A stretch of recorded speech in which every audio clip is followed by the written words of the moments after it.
Hi, my name is Cassandra Gomez. My name is Fallon Alviso. And our problem that we chose for our project is self-confidence. We noticed many students/teens struggle with self-confidence daily. Lack of self-confidence prevents students from getting involved, trying different things, opening themselves up to new opportunities, friendships/relationships, and overall it keeps students from reaching their full potential. We got motivated to do this because at one point in our own lives, self-confidence has held us back in many different situations, and it kept us from many different opportunities. Our plan that we had at the beginning was to make a survey asking different questions about self-confidence and how they struggle with it. Hoping students and teens would take the survey that we posted on our self-confidence Instagram page. That way we would be able to see where students struggle and from there make posts on the account and make different flyers and give some feedback for students that accommodate to their anonymous answers.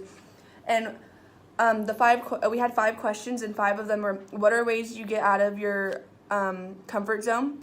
How do you deal with self-confidence when it's at its lowest point? What type of self-confidence issues do you deal with? What do you think others can do to help you with your self-confidence?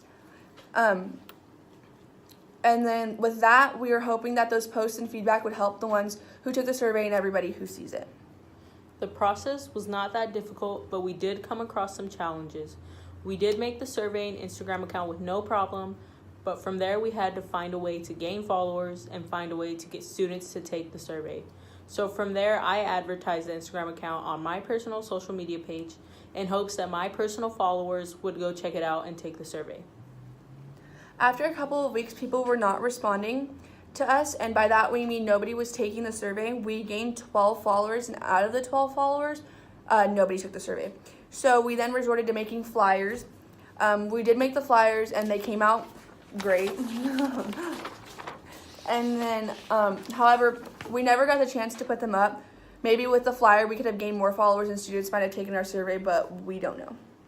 Our end result wasn't what we anticipated. We weren't able to apply any of our knowledge because our audience didn't participate and we did not gain that many followers, which is fine because we still learned from the situation of how nobody took our survey, and we also learned from the articles that we read about the importance of self-confidence and what we can do with students or anybody who struggles with self-confidence, and now we can apply our knowledge to our own lives and others that we associate with. We learned many things about self-confidence and how it affects many teens locally and across the world. We also learned many ways to boost self-confidence and found different articles that help us understand how to boost confidence and the importance of self-confidence. We also learned that even though some things can be anonymous, like our survey, but students still don't feel comfortable opening up, and that was one of the problems we were trying to help. Our observations about how this problem functions in society is that it keeps people from reaching their personal goals, whether if it's with talking to others or simply wearing a certain clothing. Some students do not feel comfortable in their own skin, and it affects many teens during high school because they feel that they do not belong or tell themselves different things like you are not good enough or don't wear that because they'll make fun of you, which can continue on into adulthood when not resolved and affects them there as well, especially with job opportunities or wanting to move on in life, but they're stuck because they don't feel comfortable with themselves to move on. We see self-confidence affecting people every day at school by not associating with people, not wanting to participate in student activities. Many different things can happen daily with students and adults who struggle with self-confidence. We learned that boosting self-confidence is a lot harder than we anticipated, especially when your audience does not participate.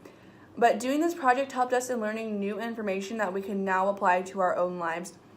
And it made us more aware of people around us, and we could notice the students who struggle with self-confidence, and now we know how to help.